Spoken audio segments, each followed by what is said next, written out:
So I moved to York a couple years after I graduated college to work at the newspaper, the York Daily Record.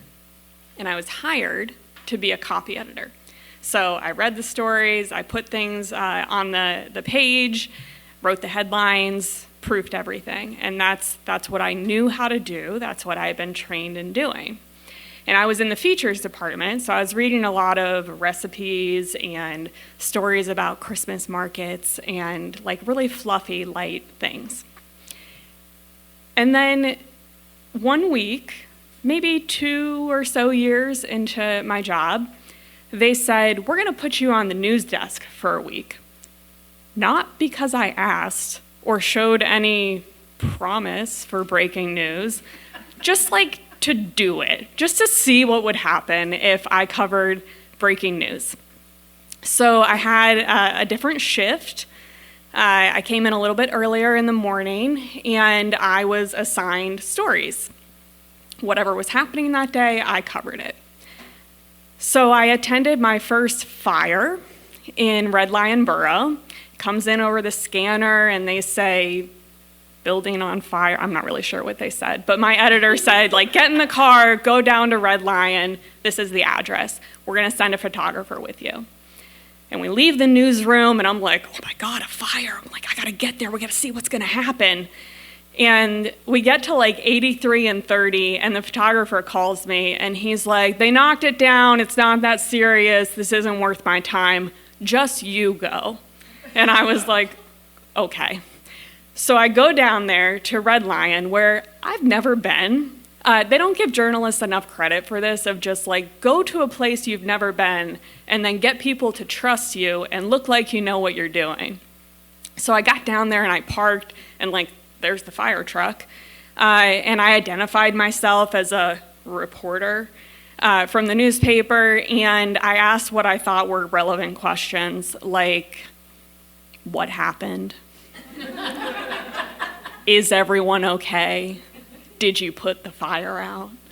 And I took a picture of like the back of this row home, which is where the fire had started, and I came back and I wrote this story.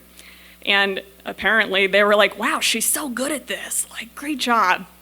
We're going to let her do this for the rest of the week. So later in the week, the call comes in through the scanner for a stabbing downtown in York City in the 600 block of West King or Princess. And they're like, Sarah's on it. Send her down there. Well, I've never covered a stabbing either.